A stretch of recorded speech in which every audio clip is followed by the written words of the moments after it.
Hello, everyone, and welcome to the Ion Canon podcast, your home for in depth discussion on the lore, the narrative, and the big ideas of the galaxy far, far away. My name is Joel, and I'm coming to you live from Underworld, Orange County. And I am once again joined by your very special guest, by a very special guest, up Underworld North adjacent, Ash Mothma. Ash, good to see you here. Hi. Hi. It's good to be here. I totally didn't bully my way into coming in for this book. No, you wouldn't do that. You're not a bully. We have I've an never anti.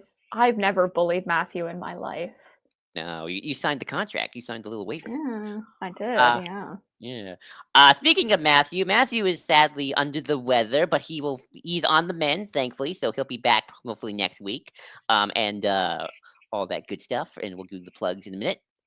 But yes, Ash is here because we're going to talk about the one, the only Master of Evil. Dun dun dun. Let me get the I banners think out. you mean dun dun dun dun dun dun Uh, dun Dun dun dun dun dun dun dun dun dun dun dun dun. dun. Dun.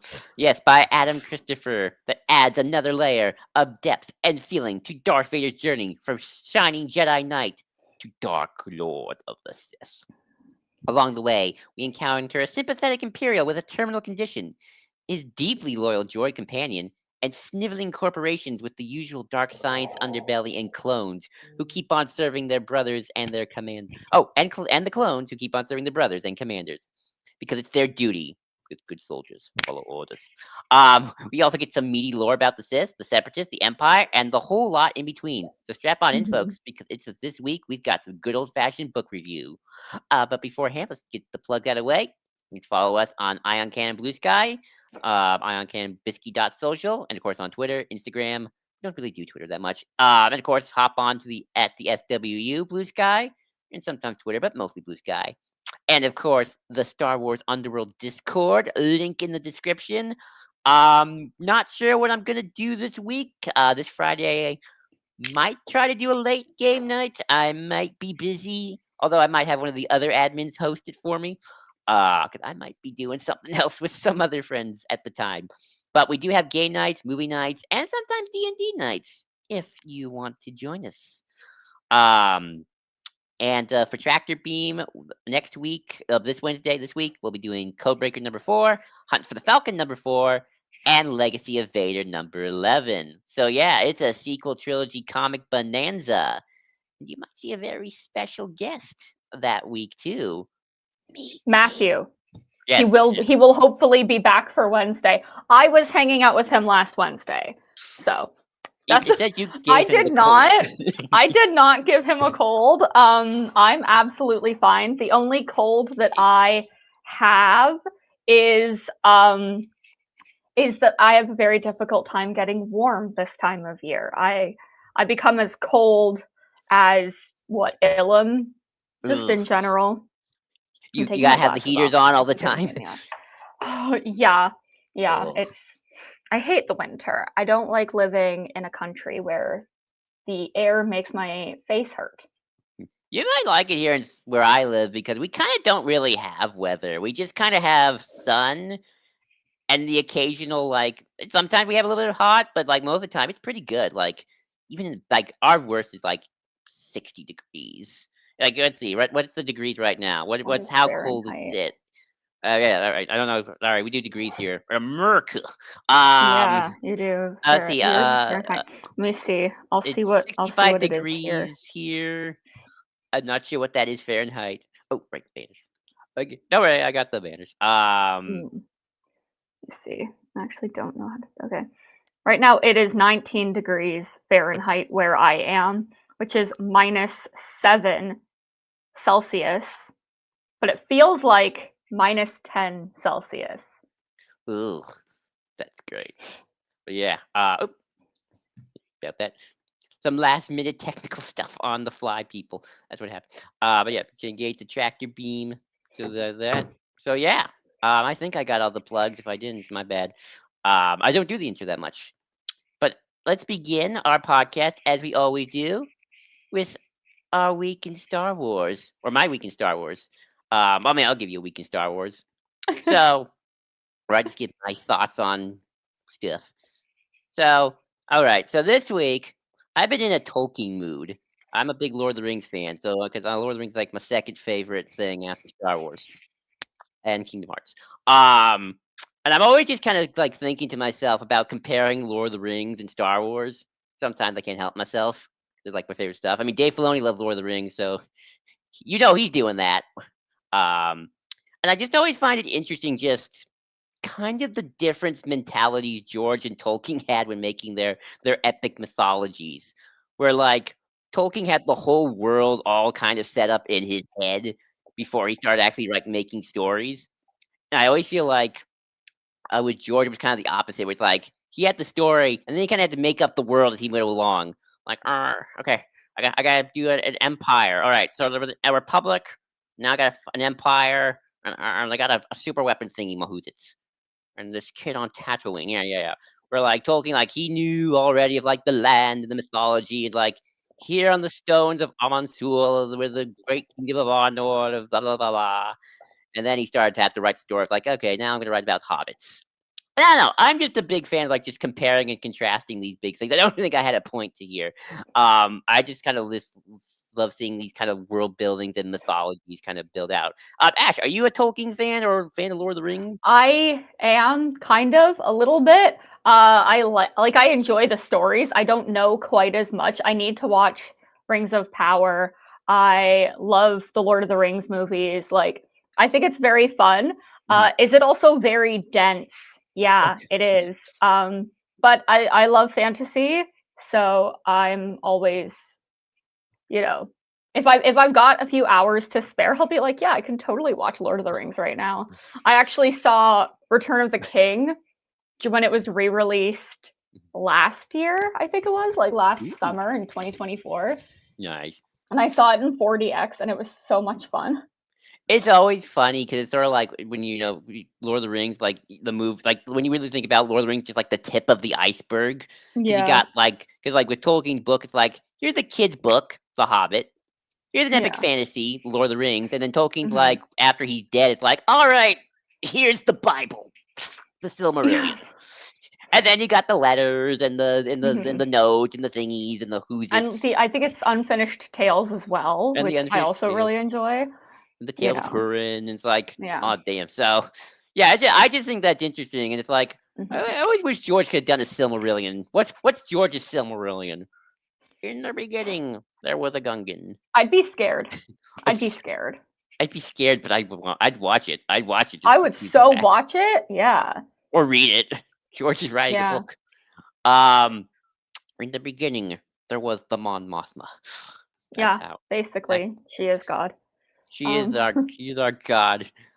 Three of these symbols of power were given to the Chandrillans, who are better than everybody else.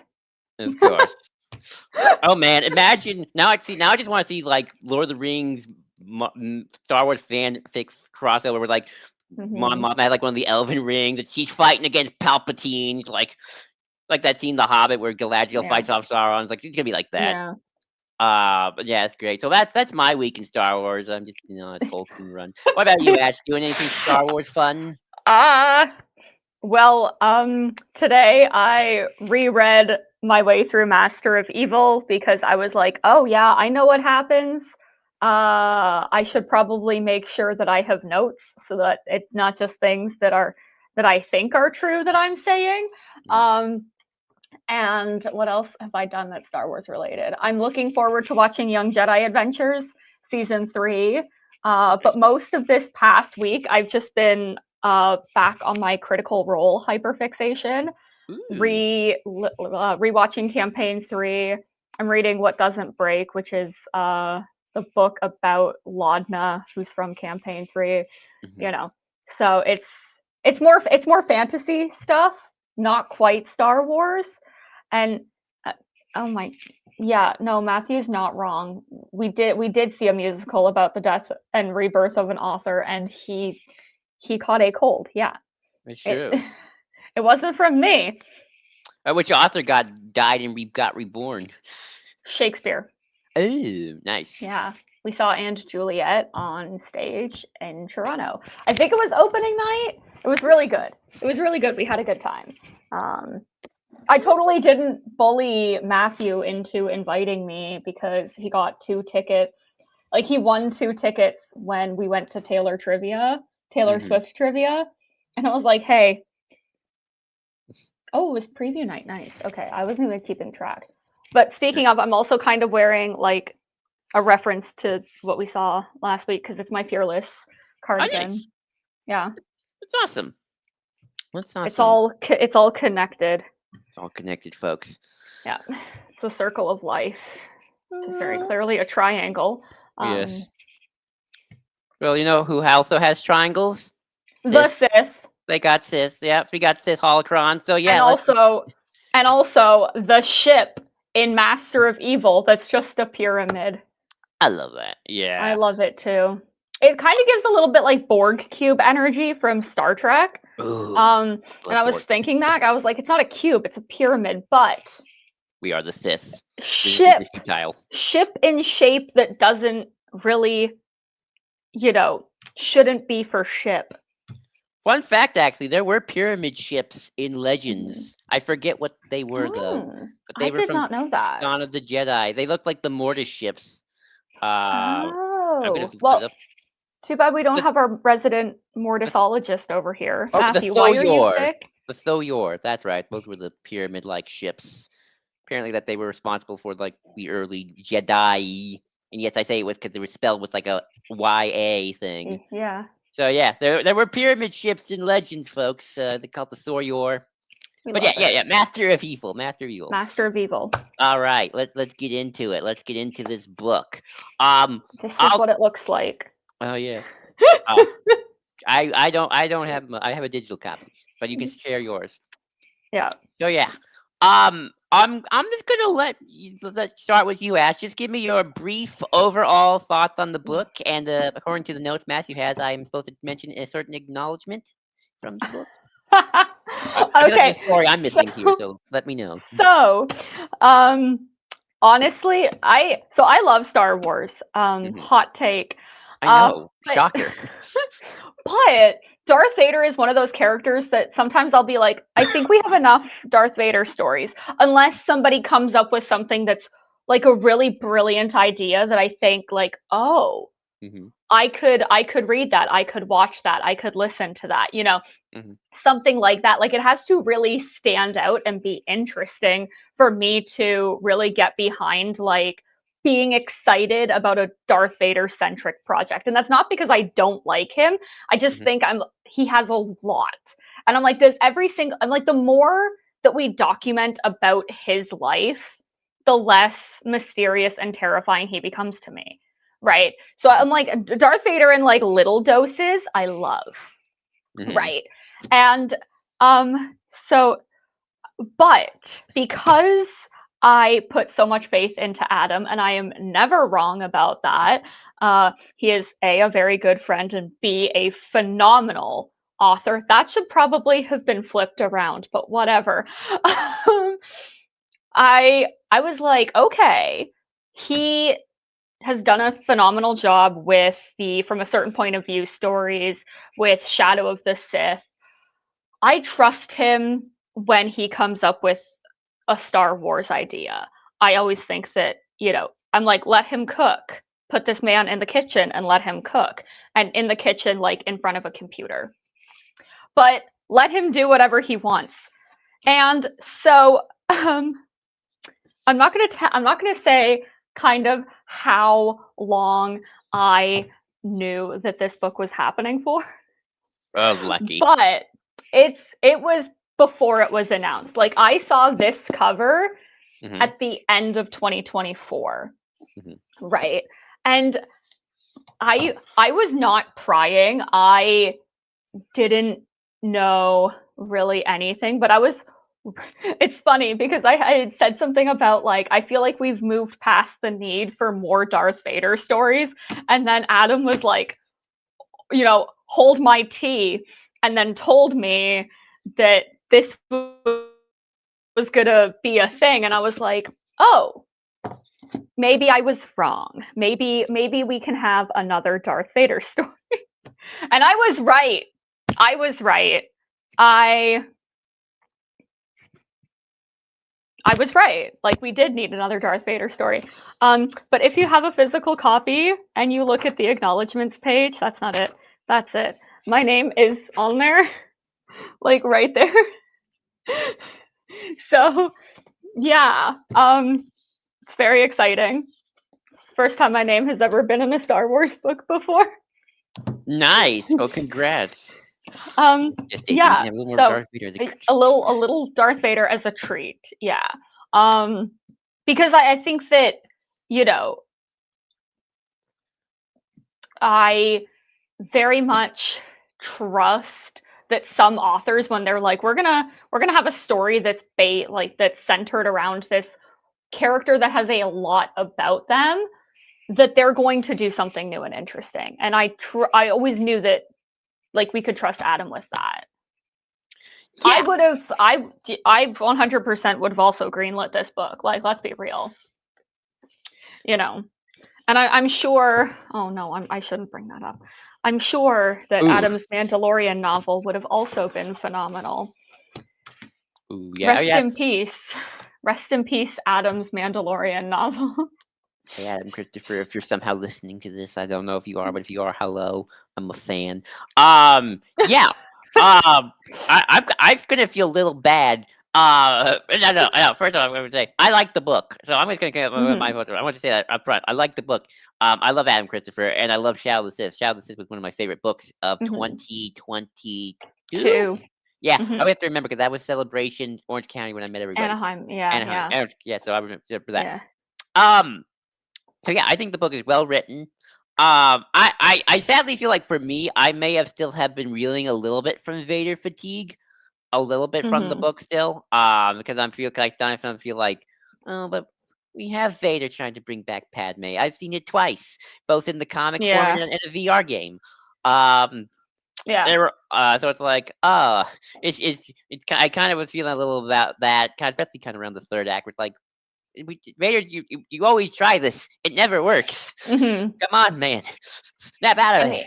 I mean, at the end of the day, he is kind of an idiot, and I love him. True. But sometimes when he's thinking about Padme, every other thought exits his brain, even though he's like, it didn't work the 87 other times that I tried it. I'm just imagining the Emperor being like, Lord Vader, you are an idiot. I can hear Sheev saying that.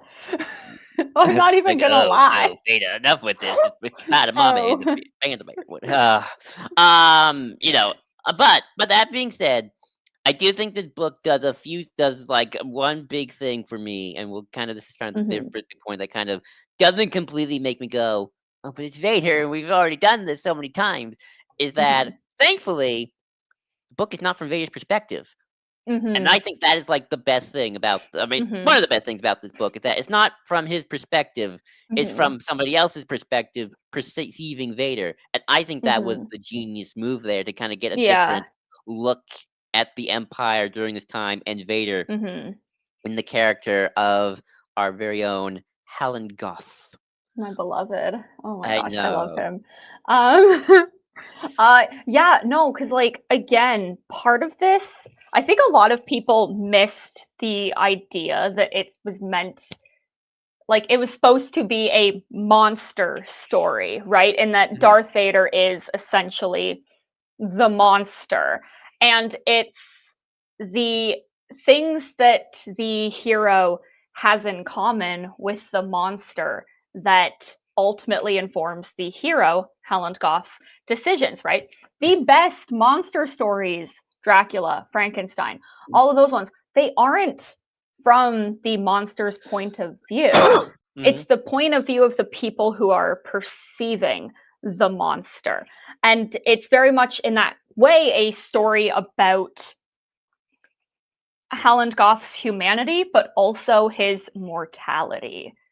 Because he very much, for a lot of the book, was going through this thing where he was like, hey, if Darth Vader went through all of this horrible stuff and lived, I can do that too, right? Because he's battling Kang-Lee syndrome. He wants to live, right?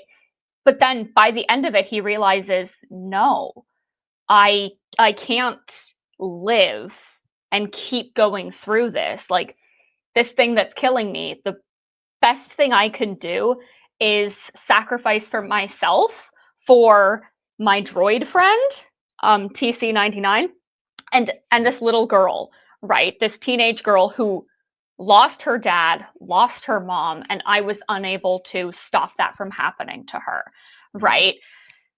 And that's why I love him. Like, it makes me sad that was his fate, but his fate made perfect sense, you know? And I love a good suicide mission. Halland Goth, would you like to join my Star Wars Suicide Squad with everyone from Rogue One and most of the characters from Andor and so many other people? Like, I think that that's one of the big things about his humanity, is the way that he kind of doesn't let his condition take that away from him. I mean, someone with a chronic condition, although thankfully not one that's killing me. Yeah, same. Yet.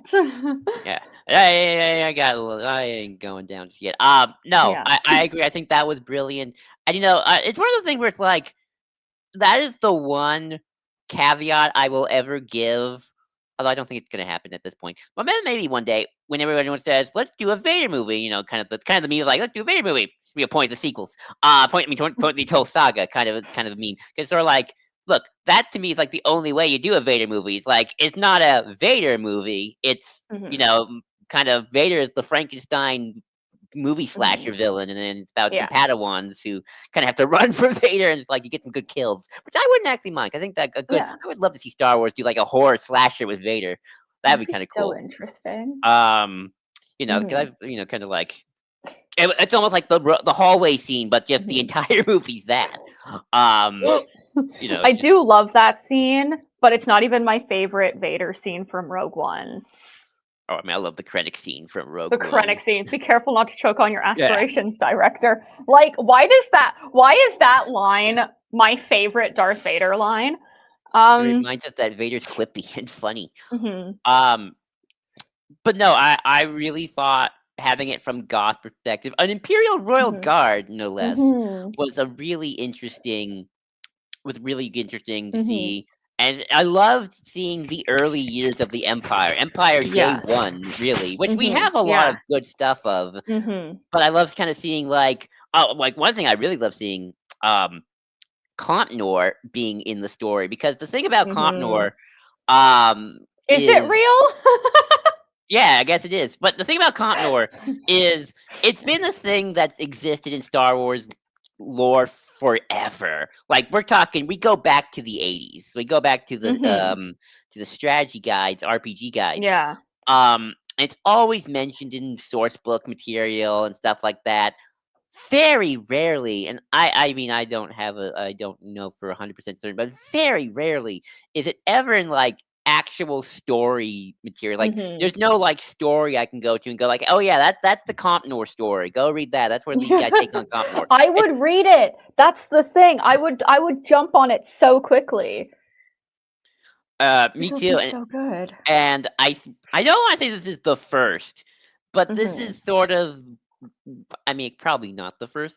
It's one of the few I can think of where it's like, oh, an actual story that involves Compnor, the Imperial political party group. What did you think of seeing Compnor in this story so early on, and Goth's connection to it? I think it was fascinating. And again, coming at this from the perspective of somebody who has read The Rise and Fall of the Galactic Empire, ridiculous amount of times, because for some reason I like inflicting pain upon myself. It very much, like, it is so crucial, because I think Compnor was maybe mentioned, like, it could have been directly or indirectly in the Mask of Fear, right? But it is so crucial to that first few years of the Empire that it makes sense for it to be here, right?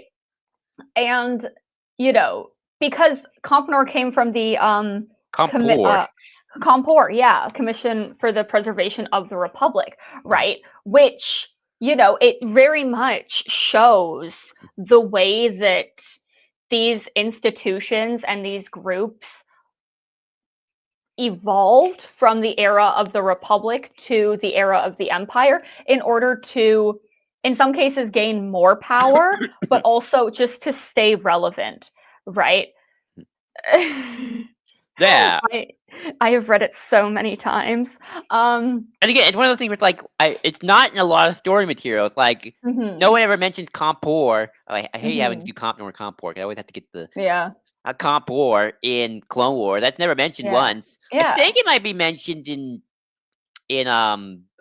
Catalyst because James Lucino loves his references. Even then, I I don't. think so, because I think Krennic's involved more in Comp Nor than Compor, but that's probably because of his like ISB connections and his what's the He's on the other Strategic group? Weapons Committee. The Thingy. Strategic Weapons Committee thing, yeah. So it's probably through that, but so many of these, because in our real world we have organizations like that very much push society in a very specific way, and then when it goes in that way, they reap all of the benefits and they get pretty much what they've. But they're a political party, basically. That's what I've always said. They get to reap what they've sown for decades, and not to specifically like call out America, but a big one here is the Heritage Foundation and the people who wrote Project 2025. Like they've been working at this for years, and very much like the people in charge of America are not the ones that you can name off the top of your head, the ones that actually have sworn oaths to the Constitution or been sworn into any office. They're not elected people. They are the ones working within these groups. They are the puppet masters, right? Now, Palpatine is a lot smarter than many of the leaders we have in this world because he was playing a long game for himself, and other people may have magic benefited. Powers. Exactly. I don't think they don't have magic powers, sadly. Other people may have benefited from Palpatine's rise to power, but he is not going to allow himself to be puppeted. He won't even give people delusions that he is being puppeted, right? Like he is very much in control of what he is doing. And it's not great. It's not great. But hey, that is a fictional universe and it is what it is. Unfortunately, in our current world, we typically are governed or at the mercy of absolute idiots. See, George Lucas had it right in the original draft where he was going to make Palpatine just a puppet. He had it right. Yeah. Anyway, I mean, no, Comp Nor, it goes back to the 80s, man. I mean, this was back when we wanted to like really make the Empire Nazi Germany. We wanted to make like, oh, here's like their Nazi party, communist party, depending on who they were. And it's Cold War. Cold War's still going on. So yeah, I mean, very much you wanted your humanocentric organization. Back then, we really wanted to push the whole humanocentrism of the Empire, which we sometimes do, sometimes don't. Kind of depends. But what I really liked about kind of go back to Master of Evil, is I like a lot of the inner working kind of early on, of like everyone trying to figure out, okay, where are we in the hierarchy here, and more importantly, where does Darth Vader guy fit in the hierarchy? Because it's like like he doesn't really have a title; he's just Darth Vader. Okay. What's his title? Is he vice president, vice emperor, co-emperor? What do we got here? It's like everyone trying to figure out, and obviously Palpatine, is like ordering people to spy on Vader. So they're like, okay, does Palpatine not trust him? I mean, yes and no, but also Palpatine just like, it's Sith test number 100. Here we go. So I like that where they think, okay, like maybe Palpatine doesn't quite know about this guy, and obviously Palpatine knows about this guy because ultimately the whole hierarchy of the Empire is Palpatine and Vader, and they can do whatever they want because they don't care about the Empire until they just use it. So I really like seeing that and kind of the Machiavelli maneuvering of like, who is this Vader? Where does he stand? Is he Yeah. loyal to the Empire? And it's like, Well, yes. because the one thing Mhm. a Sith master will always have Mhm. some level of fear for is the apprentice that they are essentially grooming to murder the master. Like, you're training your own assassin, babes. Like, what kind of effed up nonsense is that? Like, the Sith rule of two, Palpatine plays fast and loose with it, yes, but it is crazy. Like, why are you teaching somebody how to kill you? I mean, I'll be honest. Sith Rule 2 is just stupid. I Oh, think it's stupid. like, what happens if they both die at the same time? It's like, oh, whoopsies. Well, Well, there goes the that's the Sith. end. That's the end. Did you not think that? And also, it's like, Bane, you never really communicate? Like, do you need an apprentice for the apprentice to have first, and then you two can go after them? And it's like, come Yeah, on, it's Darth Bane. What are the rules here? You're not clarifying yeah. it. Mm-hmm. Just talk to each other. That's all you have to do. No, I mean that was great. I That being think. said, I enjoy the Darth Bane trilogy a lot. Darth Xana is my homegirl, and she's never done anything wrong in her life. Oh no, of course not. Definitely not. Yeah, I mean, also, Matthew puts it in the notes. It's interesting to see a more nuanced Imperial. I'm always down for Mm-hmm. Imperials who aren't. I always feel like I have to word this carefully. Imperials who just aren't overtly psychotic. Um, because there's always, I mean, There's so many of them. I know, but it's like, I mean, I always feel like you have like a level of like psychoticness. I mean, you have to be a little crazy, I Mm-hmm. think, to always be part of the Empire to some extent. Yeah. But you got the Palpatine. I enjoy murdering puppies and kittens. And, yeah, and then And Goth just children. and then you got Yeah.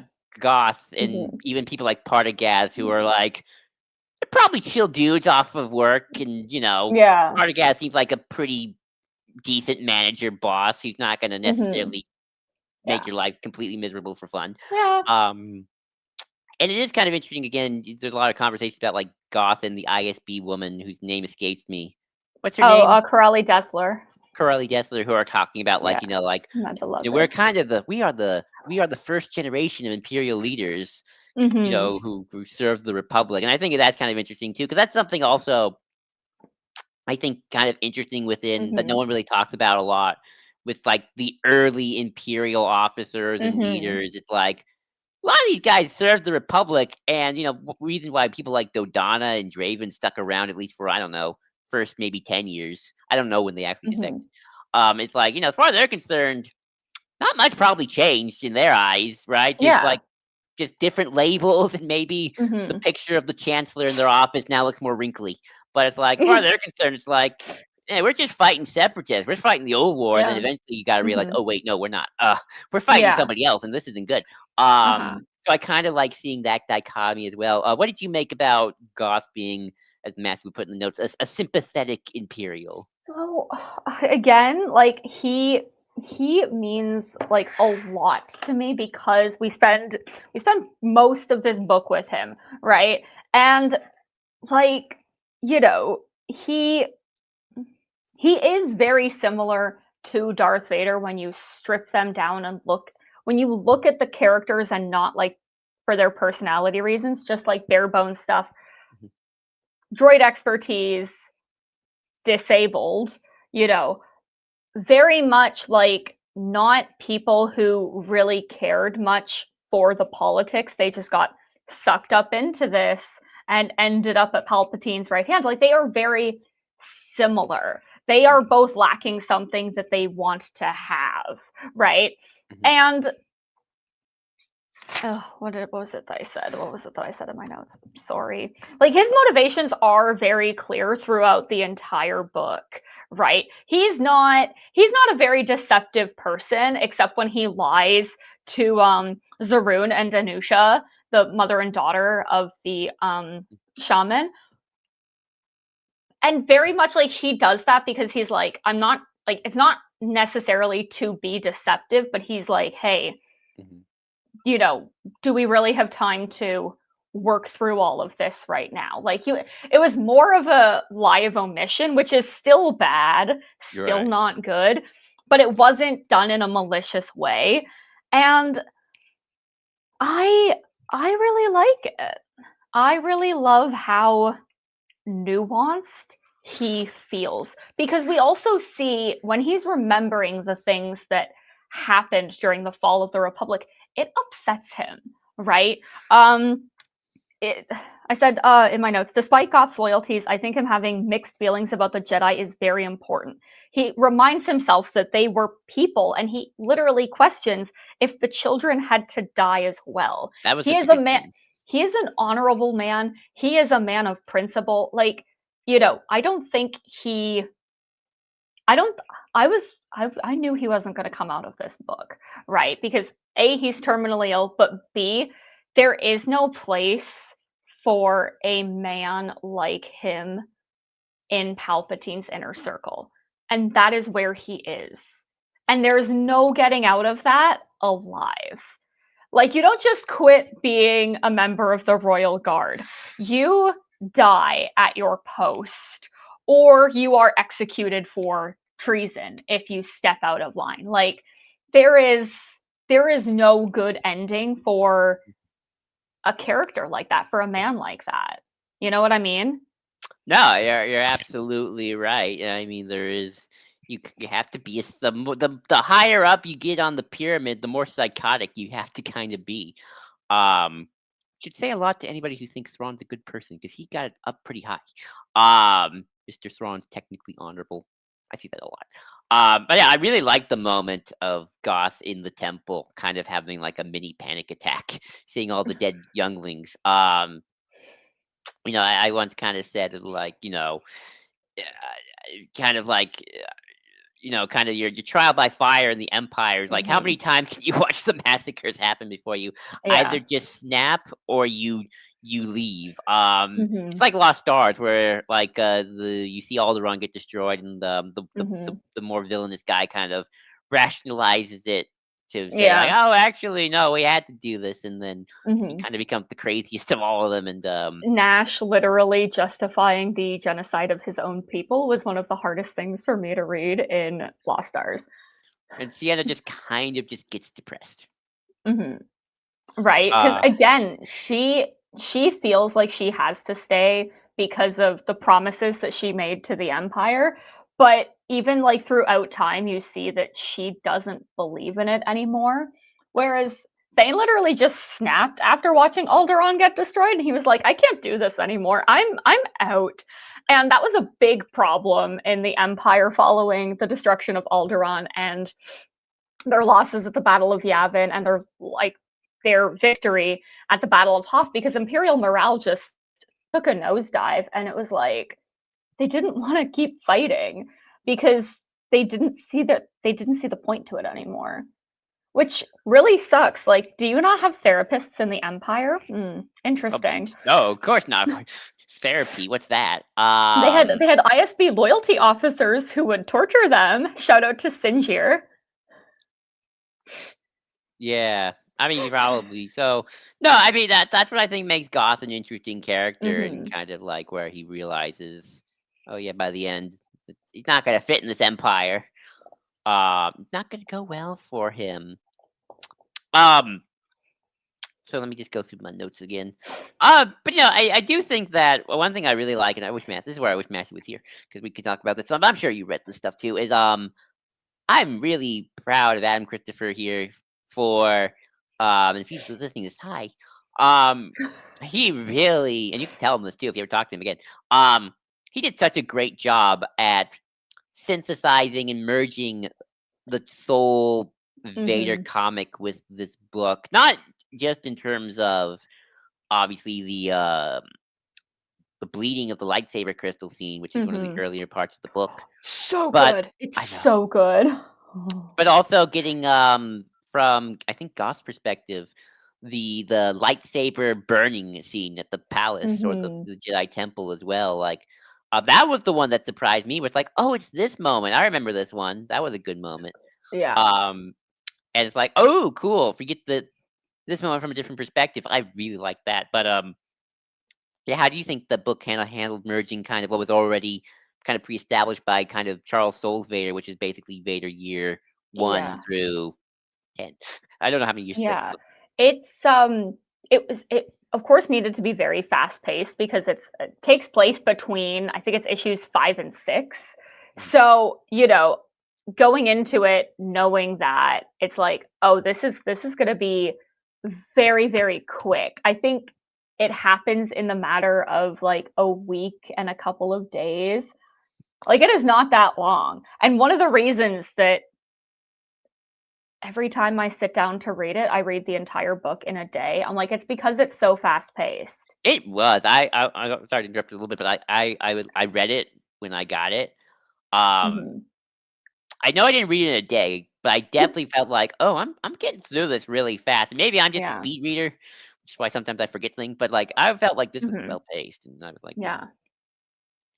Like it Oh, keeps you on your toes. And again, like it's one of those books where there's only one person that has plot armor, but given that they're not like yes, kind of the central focus, but not the like main character, mhm. it's fine. You know, and it works because you're like anything could happen to most of these people. It's like watching Rogue One, a Yeah. movie that's never made me cry. No. I mean, that well, again, that was the smart thing about having it be from Goth's perspective because, Mhm, again, we know where Vader's gonna go. mhm. It's kind of Yeah. it's the I'm not saying you can't do stories with characters, we know where they're going, of course. I mean, I love most of the Mhm, Vader comics for the most mhm, part. They're great. I enjoy the comics with Luke, Han, and Leia, mhm. they're pretty good. Yeah. Obviously, we love, Mask of Fear with Mon Mothma. We know she's Mhm. not gonna die. Um, twist. Um but there is always something about having a new character Mhm, be the focal point, even if it's exploring a character we know. mhm. I think that just adds to the tension, and I really, Yeah. like, appreciate that Mhm. Because quite a bit. Vader's never gonna think about Goth again. I just know it. Oh, it's not like He's not gonna be like, "Oh, I remember that one time I went on there was this weird royal guard following me around for a couple of weeks." He's not gonna freaking think about Goth again. But this is like the end of Goth's life, and so of course, like Vader matters to him in this moment, right? But it's just really good. I also really love how Adam likes to do this thing with the gluppiest of glup shittos that are just the biggest background characters. Because what do you mean if you're watching Revenge of the Sith, that royal guard who's just standing there in the opera box after Palpatine's like, all right, everybody out. And one of them's like, all right, I guess I gotta stay here. What do you mean he's the main character of this book? I love that. That is such a I wish we'd do more of that. Like, I just Right? kinda wish we would And just pick a random person, it's yeah. like, "Oh, And that was them, and now they have a whole backstory in this epic saga yeah. within the Yeah, and, saga." like, it's I I'm pretty sure it's never been confirmed, but Carenza from The Steadfast Soldier, a couple of my friends and I always joke, we're just like, you know that stormtrooper that Pride just grabs the blaster from and shoots Hux? That's her. I'm like, that trooper just looks so unfazed. It's like they're literally wearing a helmet. I'm like, and beneath the helmet, just I've been through this shit before. This is a normal Tongs day. This is my everyday. I'm used to this, man. We've been hanging out with each other for Jesus Christ over 2 decades. This is the man that I call my best friend. I My life know. is terrible. Right?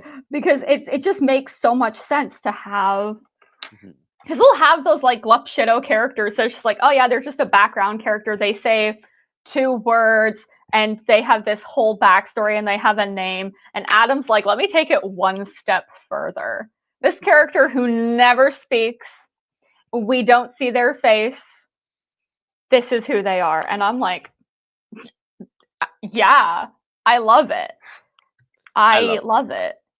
I love it Have you too. have you ever heard the tragedy of Darth Plagueis the Wise, Joel?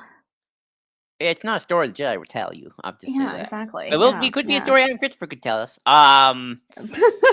But, yeah, I mean, that was such a good moment as well. I also really love Ghost Droid because of just the way he Yeah. treats it. It's like It's one of the few Imperials that actually treat the droid like a person.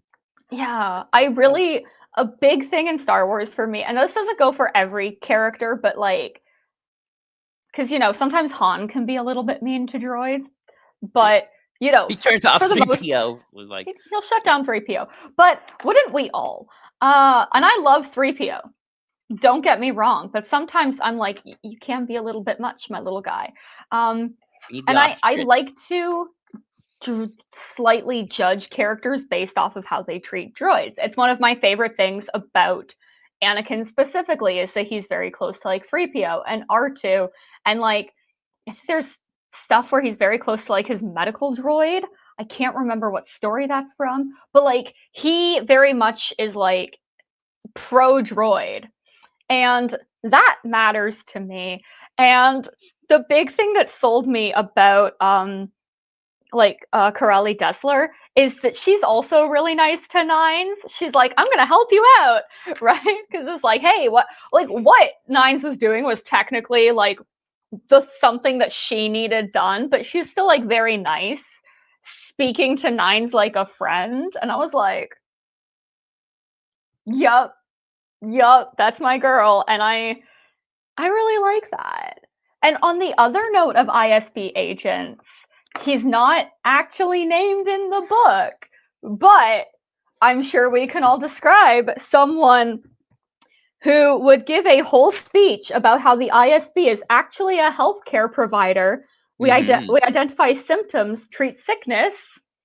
Yep. Leo Partagas? A younger Leo Partagas. Right? Like baby Leo Partagas. And I love how Corelli's just like, yeah, he was giving me this whole thing about like the mission statement and explaining all of this, and I told him he was wrong. And then he comes out with this. Kid's gonna go far, man. I was like, damn. Well, he did get far. He kind of became like the head of the board of directors or something. Yeah. I don't know how back he is. He also happens to die at his post, which he was one of the characters that I was like, if he dies in Andor season 2, it's going to be in a very shocking way. It was. Because I was like, I literally had like potential deaths listed for most of the characters in Andor season 2. Mm-hmm. Yeah. And I have to say, how Partagas died was not on that list. How Cyril died was not on that list. Because I was like, he's gonna die at Cassian's hands. I knew that. I just didn't. Or he's gonna survive, but make his mom think he's dead. I was by the time we got to the final Gore episode, I was expecting he'd go just full on Javert, and you know what happened to Javert in the Les Mis. Off the bridge, but no, that was a good moment. I do like Colonel Goss' mission with being around Vader and kind of seeing someone kind of, because and we're going to talk about this a little bit later. It is because it's like this is where Anakin Vader stuff comes in again. As you were here, he'd probably go on all about this too. This is like the dark. This is the dark side of Anakin, obviously, where it's like when someone's with Anakin on a mission, they're always like, "What the heck are you doing?" Like they're like they're trying to do the mission, and Anakin would do something stupid or reckless or recklessly stupid, and it'll all work out for him. And with God, it's sort of the same thing, except with Vader, it's probably violent or stupid or violently stupid. Yeah. And it kind of works out for Vader. Yeah. It's more destructive, and God is like, "What are you doing?" And Vader just like he's like, "Well, okay." Yeah. Also, I love how he just like stumbled onto the Emperor. I love how Goth just stumbles onto so much of the things that he knows. He's like, "Oh yeah, I kind of." Hey, I was there when Palpatine was talking to General Skywalker one time. Mm-hmm. I was there when this like shaman guy referred to Lord Vader as Anakin. That's kind of how I figured it out. It's so I funny. In so many ways, this man is super lucky in the way that he gets information, but the rest of his life is a dumpster fire. I know. Um, I I forgot. Does he see the scene where Anakin and Vader in the temple, or that's just Palpatine showing Vader that to remind them, "Hey, I have this info. I'm going to delete it." Yeah, he does not see that. But Okay. he Okay. knows. I think he knows that like Darth Vader was part of what happened at the temple because he thinks Anakin is dead, right? Right. I mean, I like that moment with Palpatine, just like, "Hey, Vader, Yeah. I have this moment of you got yourself on camera, Yeah. you moron." You Um, idiot. idiot. I do like the there's a brief moment where Goth's like, "Maybe Vader is the future. Maybe Vader is, like, the future of the Empire." Like, the seduction of the power. Yeah. And then realizing, "Oh, no, you are a crazy person, and you're gonna burn this empire, and this empire is not worth it." Kind of the kind of Goss seems to me like the kind of guy to kind of do some legend stuff of he wants the Pelion Empire. He wants like the Mhm. Empire to divorce itself from the Sith thing, and then Mhm. he'll have a better career path. But Yeah. that ain't gonna happen in this canon, buddy. Yeah. And then it's like, nope. No. Va- It Vader. just gets weirder from here. There's I know. cloning. There's cloning, There's necromancy. yeah, necromancy. There is a space station that can blow up planets. There is another space station that can blow up planets. There's a fleet of star destroyers that can blow up planets. Yeah, there's yeah. Yeah, it's not good. It's no bueno. Yeah, Um, he doesn't like that. it doesn't, and Me it's a, me neither. but it is cool though. And Yeah. I kind of forgot to bring up this point Mhm. that he's a royal guard, and I think that's actually something that we don't see a lot of because again, Oh yeah. we don't really see the royal guard do much, especially in new canon. We see a little Mhm. bit in Rebels where they fight Ezra. Obviously we see Revenge of the Sith, but Yoda just like flat out of my way, losers. I think part of the reason for that though is we're just like, why does Palpatine need a guard? It's for show. I always think it's just for show, man. Oh Like I yeah, think 100%. I You mean, I know know. they're really well. I mean, I know in like Legends they're supposed to be really well trained, and maybe to some Yeah. extent they probably are. But I Yeah. think a lot of it's just like, oh, I just need these guys like for show, and maybe like wear them down a little bit before I have to actually finish them off because I'm lazy. Yeah. But I thought that was cool to see like an actual head of the royal guard for like a Yeah. hot second, and Yeah. him kind of being kind of on someone was honored to a point, and then realizing, oh wait, no, I Mhm. can't be that too because I'm Yeah. guarding the most evilest man Yeah. uh, um, I do ever. I do like how he was used basically as a babysitter for Vader because it was very much like babysitting that one kid that you're like, if I tell this child no, this child's gonna bite me. Except in Vader's case, it's if I tell him not to do something, he might kill me. I He know has that was. a lightsaber. I thought we burned all of those things. Oh, that's such a great image now. Just like Palpatine's always sending whenever he sends like his royal guard or something, he's just like, I'm just saying, you just need to babysit Vader. Just make sure he doesn't get into too much trouble, right? Like, Yeah, Vader's like he Palpatine's dad who can kind of only control him to some extent, and then yeah. um, you know, like they're the babysitters. Vader really is a petulant child. Before we move Well, on, he's oh, also like what, like 23, that's true. 22 years old at the end of Revenge of the Sith. Which still So kind of which still makes me go crazy because like he's I'm not older. emotionally mature. It's true. And he has all of this power. It's always weird to think Vader's only 20, and like I'm now Yeah. older than Vader. That doesn't sit right with me. I am older than Padme was when she died. Padme Amidala, part of the 27 Club. Um, Not by choice, really. Oh no, I'm 30 and like She has I'm no idea what the 27 Club is. Lucky Padme. Oh no, I'm in the third club. Well, no, Vader got to the 30s. He got at least to his early Kind 40s of. Yeah. before he died. Wait, yeah, he Um, was. it's always Yeah, he was in his it's that time 40s. that timeline thing that George did with the Yeah. prequels. It's so cool. So weird. I know. It's like Vader's only 20 when he gets all burnedy. Yeah.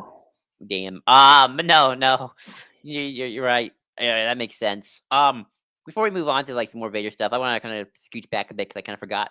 Mhm. What did we make of the prologue with Dooku? Because I loved it. Because I love seeing I. Dooku and things. Me too. I love Count Dooku. I think that he's a very interesting villain. And again, I really love Dooku Jedi Lost. I love whenever we get to see even just little bits of Dooku because I'm like he obviously does care about people in a way that he doesn't want others to see.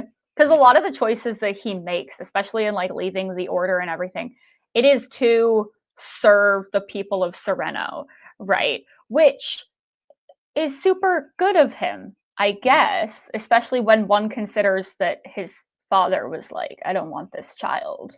This mhm, child is a problem. And it's like mhm, he's just force sensitive. It's like we're leaving him to the wolves, mhm. literally. I I know, don't right? remember if it was exactly wolves. And then Yoda's just like, there's this feral infant. It's smaller than me. I didn't know that was possible. Brings him back to the temple. That's not Yeah, exactly what happened, but you yeah. know, and he obviously cares about people like Qui-Gon. He tries to like I don't think he really wanted the war to happen. He was just like I mean, Qui-Gon would listen to me, Obi-Wan. I don't understand why you're not. And Obi-Wan's Dooku. like, Qui-Gon wouldn't actually. Oh no, I agree. Because Dooku to me is a character who I feel like has always felt so underutilized until kind of Mhm. recently, where it's like I've always felt there should have been more nuance to Dooku in a character. Like, if Mhm. you want like the closest I feel like we've gotten to what I want Dooku to be, although it's not Mhm. perfect. Balin is like to me like the closest I've ever gotten Mhm. to like what I wanted out of Dooku. Mhm.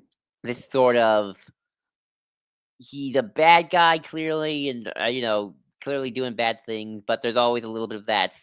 Mhm. And it's there a little bit in Attack of the Clones where it kind of like Mhm. Dooku is like, Master Windu, you have fought gallantly. It's like, Mhm. I'm afraid, my friend, it is over.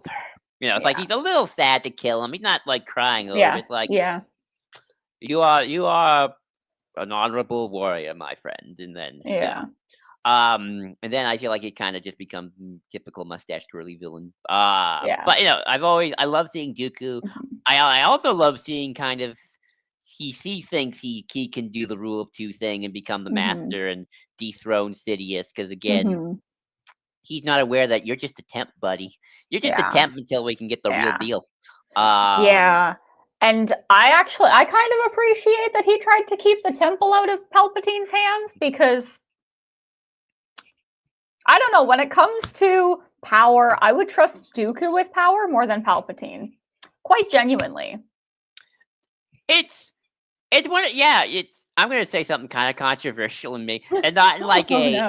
I want this kind of thing. Obviously, and I get this also from the Plagueis novel as well. But Mhm. like Dooku and Plagueis would probably have been better emperors, not in terms of like Yeah. Mhm.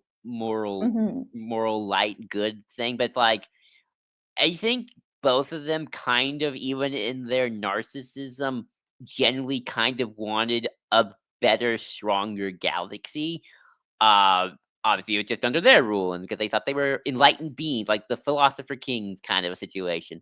Not good. It's not gonna be good or anything, but I think there was definitely a little bit of that kind of mentality going in there. Like they had a little bit more of a utilitarian. I gotta do what I gotta do, but I Mhm. it's the road to hell paved with good intentions.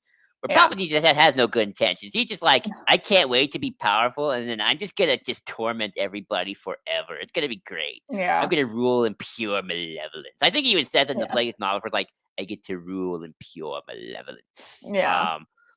Where like, yeah, like I think Dooku would at least like try to have a tax policy or something, or like do good economics. But they probably not. But I think in his head he'd think he were doing good economics. Palpatine didn't care at all. So yeah, I love that. I love starting with Dooku. I kind of love retroactively saying, hey, there was this going on with Dooku. And getting it and kind of getting, all the stuff set up with the temple and whatnot. And then having to kind of tell Cities like, yeah, I lost the thing. You lost the thing, Dooku. Yes. Disappointing. And they're just like, well, that sucks. Like, Dooku's like, oh god, I almost died. Dooku's like, okay, wow.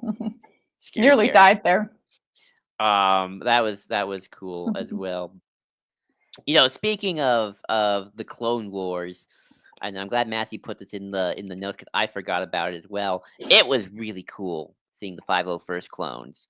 What did you think of seeing the clones, and especially the 501st and their relationship to Vader? I thought it was so sweet. Like, I was excited for that because, I think that a big part of Anakin's life before becoming Darth Vader, especially at the end, a lot of it was like the 501st was like so linked to that, right? They are so linked to the death of Anakin Skywalker and the birth of Darth Vader, in that they were the ones at the temple with him, right? So they have a unique perspective on everything that went down. Is it a good perspective? No, they were they were killing children, right? But there are very few people that would be able to, I don't know if that's the right word, but I'm going to say it, like, understand what happened to Anakin in that building. Because right. I don't think that any of them are recovered from that either. I think they've mostly like suppressed it, and they're just trying to not think about it, really.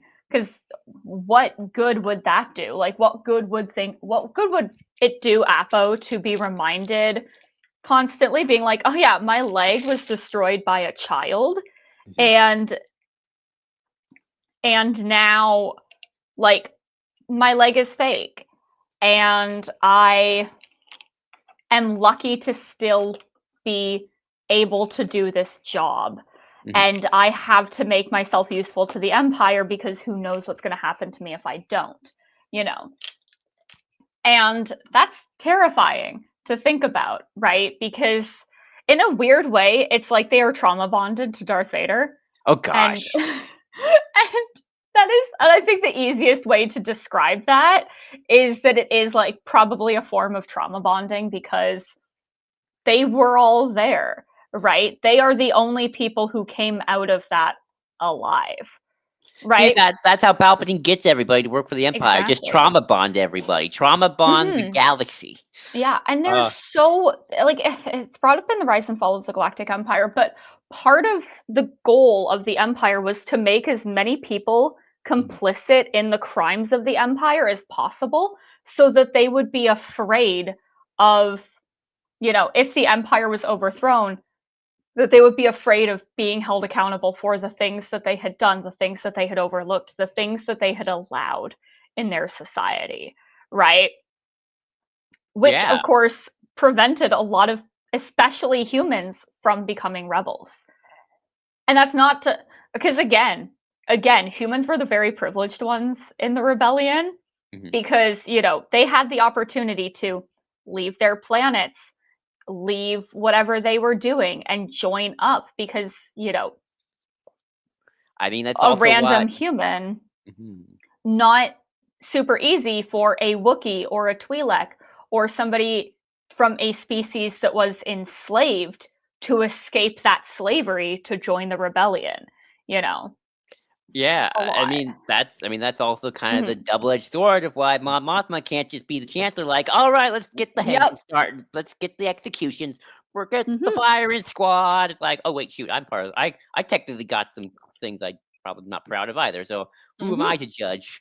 Do we execute all the Imperial janitors at the palace? You, the head of Custodia, firing squad. Let's go. Yeah. Oh, sorry. Because there are like for all of my love for Mon Mothma, in order for her to be able to ultimately rebel, she did need to do things that she was not proud of. She also was basically put into situations where she was entrapped into giving the emperor what he wanted. And a key example of that is the Imperial Rebirth Act in The Mask of Fear. And I don't know, I don't think anybody who genuinely has brain cells in their head would be like, oh yeah, Mon Mothma is actually a terrible, terrible person and she should have been executed. Because what good would that do? Right? And that's a big key point as well in like the Aftermath trilogy and the Alphabet Squadron trilogy, is that it's just like, hey, we have these people who left the Empire to help us. And yeah, sure, we can't let everybody have free reign after they committed war crimes. Here you go, Moff Participated Gideon. in- Pardon, but you're okay. You're cool. Participated in genocides and atrocities, helped enslave entire species, destroyed planets, but is executing them or just locking them up really what is needed here? Is there a way where the people that we do have imprisoned, is there a way for them to help us rebuild so that they can try and do better, right? Because again, the Empire was around for like 25 years. Mm-hmm. That is quite a decent period of time, right? It's not like there weren't people who were grandfathered in, people like Goth and Dessler and, Dodonna, Draven, all of these people who served the Republic and then it was like, oh, we're an empire now? Okay. Tarkin right? technically too. And Masameda. Tarkin as well, Masameda, Mon Mothma, Bail Organa. And then you have other people who were raised in that environment. You're looking at Leia's entire generation. You also have people who were born at like at any point during that who would have been taught Imperial ways of thinking. You can't punish people for what they have been taught. You have to find ways to kind of deconstruct that and relearn. And is imprisoning them going to be the best way to do that? No. You kind of have to give them context. You're not going to stop somebody from being racist towards Wookiees if they've never met a Wookiee, right? The best thing for them might be, not necessarily expecting them to become best friends with a Wookiee, but make sure that they have real living beings from that group in order to be like, oh, well, they're people too. Mm-hmm. They're different from me. And that is so important even in our real world. Like, a lot of people are raised in small towns that are just mostly white, outwardly mostly straight, outwardly mostly cisgender, like all of these things. And, they go to the big city for college or whatever, and that's what radicalizes them. It's not the education, it's the fact that they're being exposed to different kinds of people and finally able to see those different kinds of people that they don't have much context for as people, and that's really important. Yeah. Go back to the clones for a hot second. Trauma bonding clones. Trauma bonding with Vader. I mean, that's always a discussion about I'm the sorry. clones. No, it's great. I mean, that's always a discussion about the clones, especially when you got the chip thing in it as well. Mhm. Like, what do you do with all of them? But one thing I really liked as well in this depiction of the clones and Vader is it kind of goes back to something that various authors will do depending on who they are. Mhm. But again, I also think this is again the dark side of Anakin, of course. Anakin was always loved by his troops and his clones. Because he was very much I won't make my clones do anything I wouldn't do myself. fact, I Mhm. probably could do more because I'm a force wielder. I can do cool stuff. Yeah. So the clones loved Anakin, and he Mhm. was always charming and suave, but also like he was there on the front lines as well. Mhm. And with Vader, well, I think the kind of the dark apathy that kind of consumed Vader over the years. I don't think he loved anybody at that point, especially not. But Vader always, at least I always thought, or at least this is how I think some writers do this. Simzon, I don't think does this enough. Where I think Vader, he kind of makes Vader just an outright brute who just killed anybody. Where like to just make Thrawn a little bit more like, oh, Thrawn respects his troop. But like, I think with Vader, I've always seen it to kind of match Anakin's like the troops, maybe not the officers, because the officers are always kind of a little Mhm. bit the snobby careerist, but the basic soldiers, especially the stormtroopers, they like Vader because Vader's with them. Like, when the Yeah. officers are in the decks or in their trying not to put Mhm. their boots, like Vader's on the ground, he's got his Mhm. lightsaber, he's getting muddied along with them. They're like, Yeah. yeah, like Vader, don't worry, Yeah. Vader, I got your back, buddy. Like, Vader could care Yeah. less, but like Yeah. Vader's like with them too. So Yeah. like I like kind of seeing like Vader still kind of has that mentality of Mhm. like I want to be with my troops on the ground, Mhm. suffering their suffering. Maybe Mhm. not in such a noble way Anakin would do it anymore, of Yeah. course, but he still kind of has that like I'm with my troops out Yeah. there conquering, Mhm. while the Yeah. officers I could care less about them because they're all sick. Suck. Well, I'll kill the Yeah. officers. Well, I What? mean, it is an aspect of Vader that we even see in A New Hope, right? He hops in a TIE fighter to go and fight the rebels, right? Like he is very much like a on the ground type of guy with the grunts, really. And it's very rare that we see, especially Imperial officers like this. Veers is another one, and I really think that Veers would probably also be very beloved by like his army guys because they're like he'll hop Yeah. in an at right, he's right there with us. Vader likes We beers, I remember, and that's why he Yeah, got promotion. right. And I think that that bond is very important because you don't want to necessarily be the senior desk officer giving orders from a data pad thousands of miles away. And that's another point that Goff makes as well, Mhm. right? Because he's worried that that's what his condition is going to lead to before he dies, right? He wants to be like he's like if I'm going to be deploying these these royal guard guys, I want to be out there with them. That is my job. That is my duty, right? And he talks a lot about duty.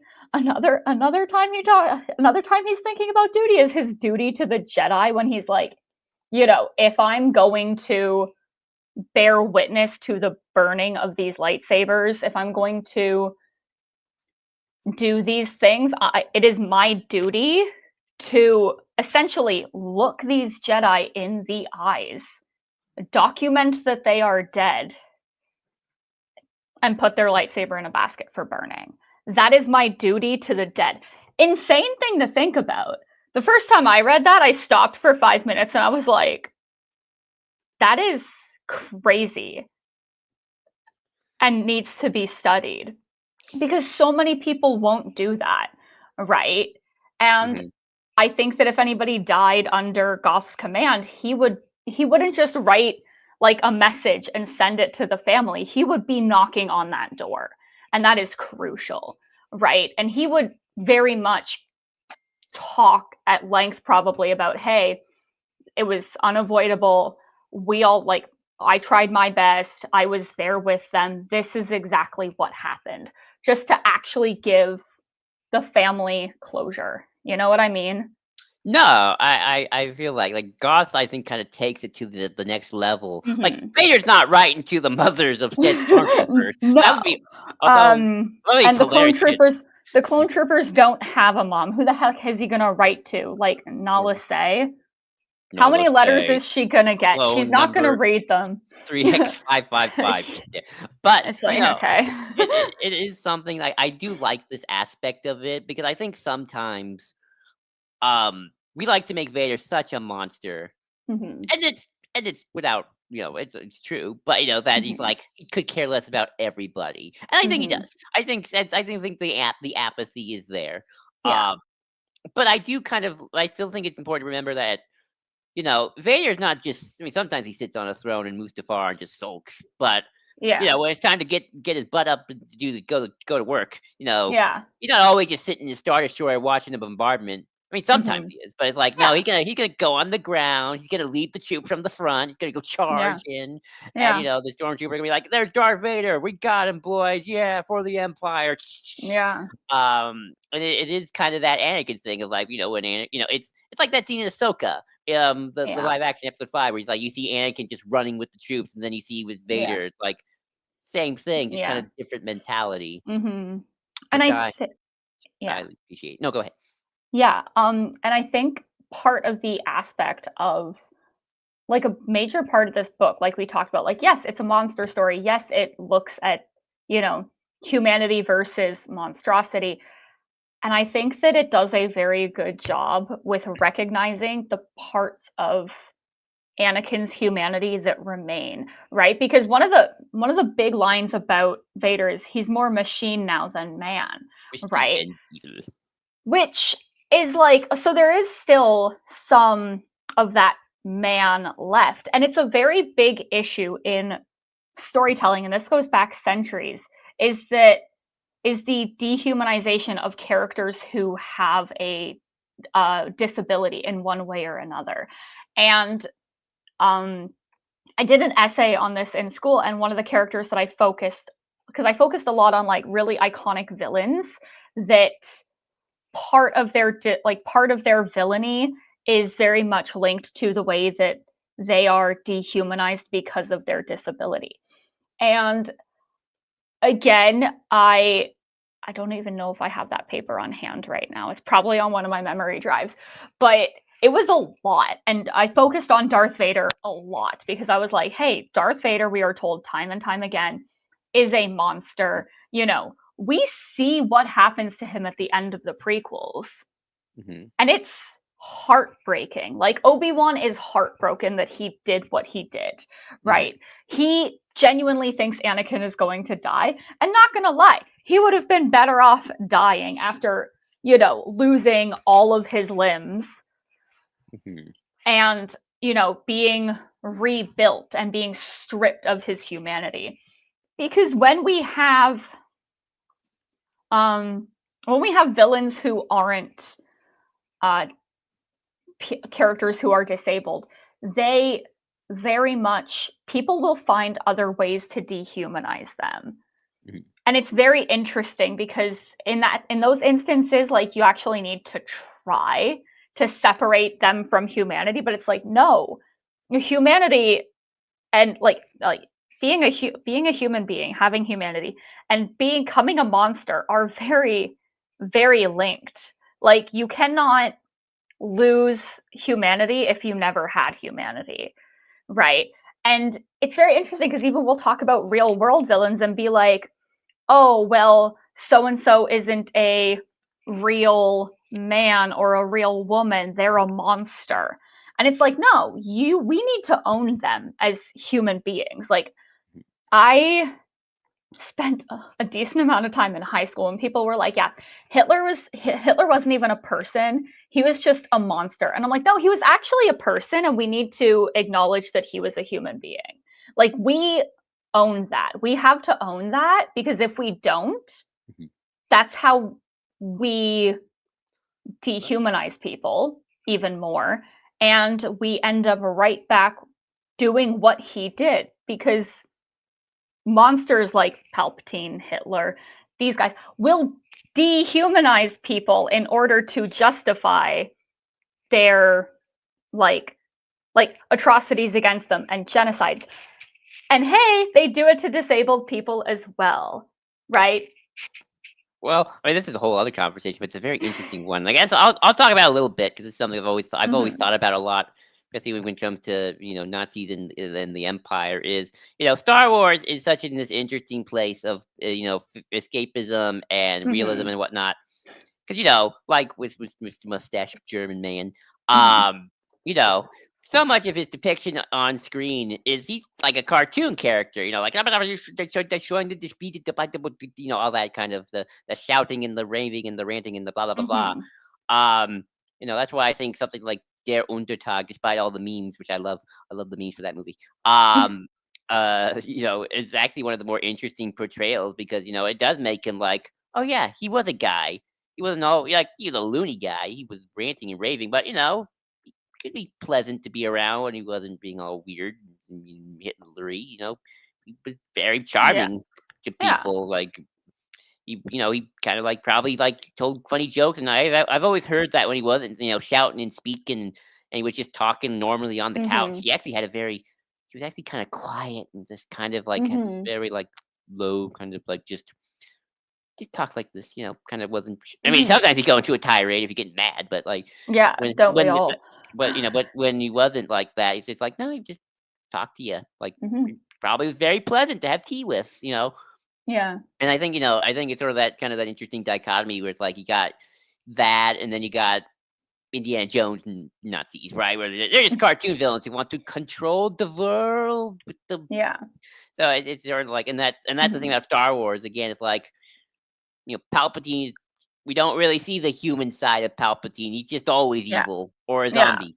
I mean, I guess it's kind of hard or to make evil zombie or an evil zombie, right? So but with the other Imperial officers and stuff, it's like you kind of get that range of your Huxes, your Tarkins, your Thrawns, and then on the other hand, your Deidras, your Cyrils, and your Partagazes, who are a little bit more on the more well-rounded side of life. Yeah. And you're right. I think that's interesting. One more thing about the clones, and then we'll kind of move on to the next part. I really like, though, when the Vader and the clone were kind of getting out of the temple together. It's like, it's like the clone kind of knew that Vader was maybe in. I don't know if he knew that Vader was Anakin, but like he could tell. Like, this is my commander. Appa was very smart. Yeah. Appa rolled like a natural 20 for perception, and it was like, I think it's like you definitely think that this guy might be Anakin, and it's like, okay, not going to do anything with that information. Yeah. And I like, and I really like Vader kind of like still like he's not going to admit it, but like we're still bros. We're my bro. Yeah. Let's talk about a part of the book that kind of fades in my memory a little bit. So maybe Ash, you have notes about this. What are your thoughts on like the weird corporation people? I remember them a little bit, and they were kind of being weird, but that's all corporations. The way that literally I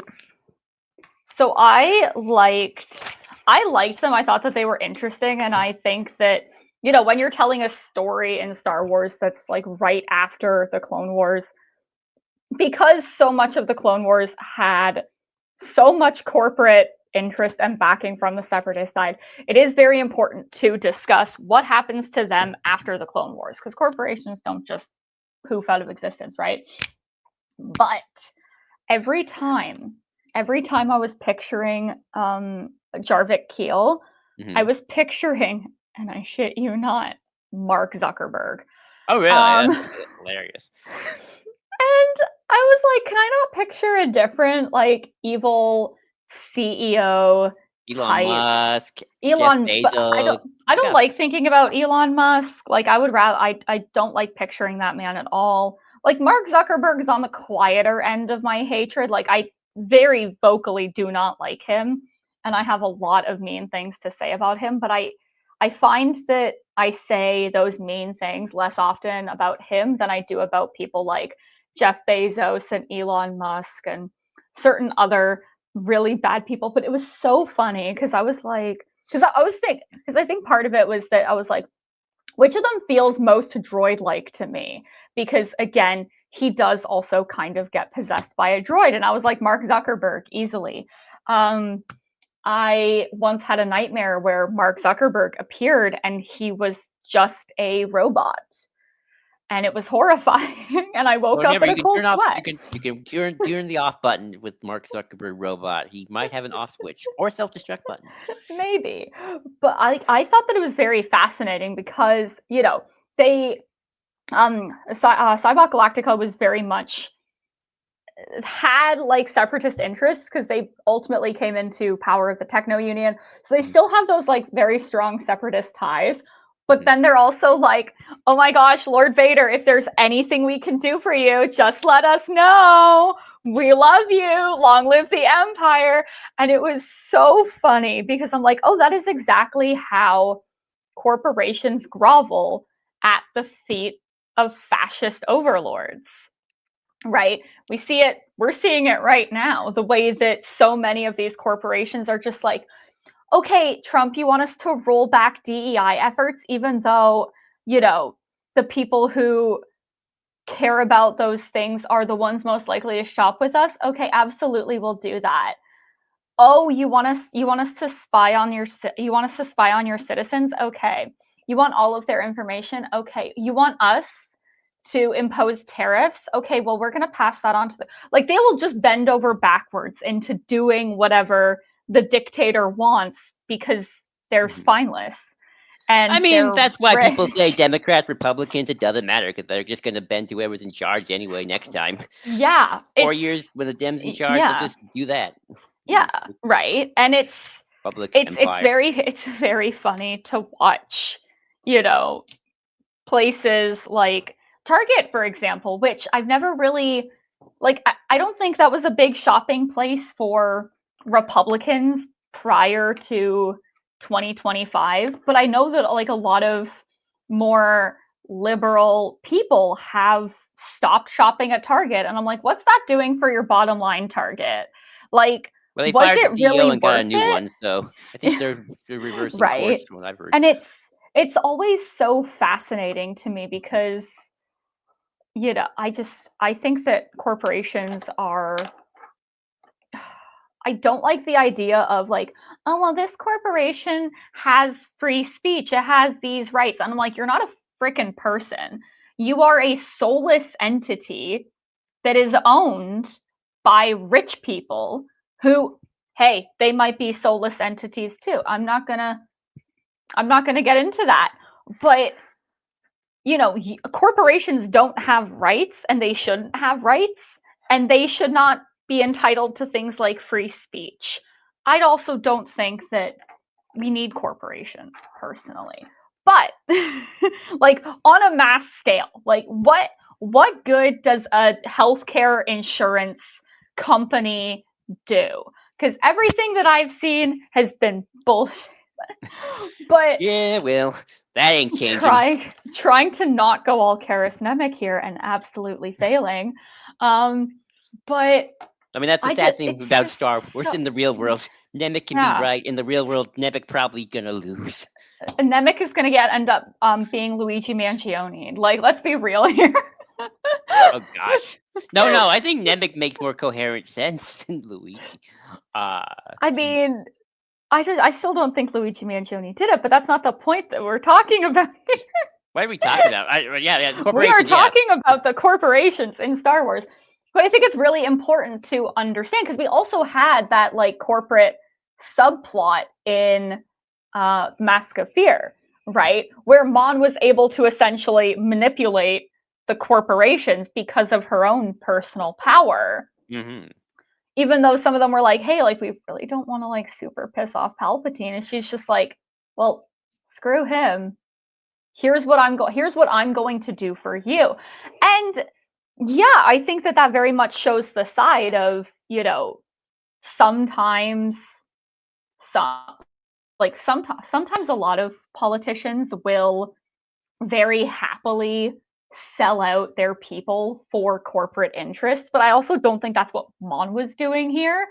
But like, you could tell that Cybok Galactica was very much of the mindset of, hey, if Vader is going to have real power, we want to buy him so that he will tell the Emperor that we're a good corporation, that we're loyal, so we can get more money and more power. And it's like the Joker in Dark Knight, where like the mobsters want to team up with the Joker, and it's like, dude, you're dealing with a thing you don't understand, and he will exactly. Vader doesn't care about any of that. And it's a whole thing that is just like this corporation in Master of Evil was so out of touch. It was insane. Like, there is a spaceship hurtling at their freaking headquarters, and they're like, we didn't have enough time to put on our little ceremonial robes and our makeup. that's what we're concerned about. It's interesting, this book and Mask of Fear being intangible through these sorts of things, and Yeah. I think when the Empire kind of comes to power, obviously, yeah, we get the Soulless Corporation going to sell out regardless. But yeah, Yeah. I think everyone is making calculations and sort of like, Hmm. I'm not saying what they're doing is morally right, but you can there are some times where it's like, I can see why this senator has been a good person kind of has to do or feels like they have to do it because Yeah. yeah, if you charge the palace now, you're probably gonna lose because no one really cares about overthrowing the empire right now. We're kind of all tired. Yeah. We just had a 3-year war. Obviously Yeah. this corporation is not making that calculation, but some other people Hmm. are. That's why it's like, okay, well, you know what? I'm done. I just Yeah. It's the next generation's problem, right? I mean, it's sort of like at the end of Mask of Fear, where Mon just like, the people wanted this. Palpatine has like 70% approval rating. He probably is genuinely the most popular man in the galaxy right now. Yeah. It's probably not a good idea to just go all ham on it. So I Yeah. really kind of like seeing these different sides of kind of Mm. the same time period, more or Mhm. less. If this is all kind of taking place. So okay, we talked about corporations, we talked about clones. Let's kind of get into the actual thing. The divergence in the Force, or as I kind of noted in the notes, the Bring Back Padme Plan number 1000. Um, We're at least already on 1,000. It's only been a few months at most. 1000 out of the universe. This is probably like plan number 2. Um, he gets to 1,000 in 30 years. Yeah, this was interesting. I would again. This is where things get really weird and interesting. It's kind of cool seeing like a kind of the kind of the ghosty Padme kind of talking to Vader. It's cool hearing Padme talk to Vader in a kind of a weird way. It reminded me a little bit of. Have you ever seen the movie Shang-Chi? Yes. Yeah. It reminded me of like when Shang-Chi thinks he's hearing his wife. Not Shang-Chi's the man, that's the dad. Uh, Yeah. here's his wife, even though it's actually just a monster. It kind of reminded me of that a little bit. What do you make of just the Force weirdness of it all? I love exploring like different sects of force belief and usage. And so this whole like temple thing and like Deso the planet and the idea of like a force shaman and that like lineage is passed down, Hmm. and I like, it's their job to protect this vergence of the force, right? Hmm. It's very fascinating to me Hmm. because we don't see it very often. Right. We saw a little bit of like different force beliefs. We see it mostly in places like Jeddah when we have a story that takes place I love on Jet. Jeddah. So we got a lot of it in like the High Republic phase 2. But this Hmm. is so different from any of that, right? Because it's very much a sorry, like closed off community. They are not very connected to the galaxy. It's at the edge of the expansion region, which I can't exactly remember where that is, but it's somewhere on the map. Um, Sorry, I've been dealing with different maps the last couple of weeks, and so the Star Wars one is like tucked behind those in my brain. We love maps. Um, We love maps on this channel. Fun with maps. yeah, I love maps. And, of course, like the bleeding of the Kyber crystal, like all of these really interesting Force traditions were kind of explored in this book. And also the concept of, hey, do we believe in the Force or not? And when we're looking at Howland specifically, right? Or even like Dooku, who thought that the shaman was like a charlatan and like all of these things. And multiple characters thought of him in this way, but he wasn't. He was actually like very knowledgeable and very truthful about what he could do. And in some ways, I don't know, I do think that organized religion, similar to the way the Jedi interact with the Force or other Hmm. groups that believe in the Force, the way that they have kind of organized that and they Hmm. come together to share those beliefs and, you know, have communal goals and aspirations and subsets of beliefs. All of that's very important, but this one just felt so different. It felt very organic. It felt more like a closed practice that was being explored, even though, it was like it wasn't like a closed practice, because I got the sense it was more of a religion sect thing that was just tied more to the individual planet than necessarily kind of got spread across the galaxy like the Jedi and this. Sort of like how, you probably, I mean, maybe not, sort of like how certain religions today are just like in this one place compared to, like, I don't know, the big three and basic Hinduism and Buddhism, right? Like, it's just like, this is a very specific religion to, like, this part of the world and only this part of the world. Like, Mormonism kind of works in certain areas of the US. The second it leaves the US, it stops making sense. Like, it is very much an American-centric faith system. So I think that it's very interesting that they're like, I mean, American centricism is a whole problem, but when they go to other countries and they're just like, actually, Jesus lived in America. There's an important book about it here. Yeah, it was written on some plates. And a dude with the whitest name ever, Joseph Smith, found them in his backyard. It's like, and it's I don't think Scientology as well. Scientology is less of a religion and more just pure cult. It's got Tom Cruise. Yeah. But no, you don't see. I never hear of like Mexican or Canadian Scientologists. At least none I'm aware of. I would be scared. Or like European Scientologists, or like Asian Scientologists. I'm just getting crazier and crazier. Well, I know, like, there's like the Church of Unification in South Korea, which is the South Korea thing. But that's more of a weird cult business thing too. That's their Scientology. Yeah. That's their Scientology. But but they're gonna go back to the more wholesome things of, like, there are definitely little religion sects out there compared to, like, the big ones, like the big three, or in Star Wars case, I guess the big two of Sith and Jedi.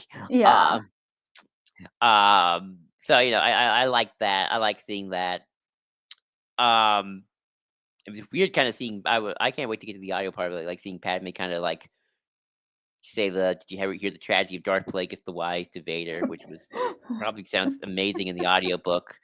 It's Catherine the way I totally need to, when I ultimately do my Padme cosplay, the way that I need to do that is just go up to an Anakin and be like, "You ever heard the tragedy of Darth Plagueis the Wise?"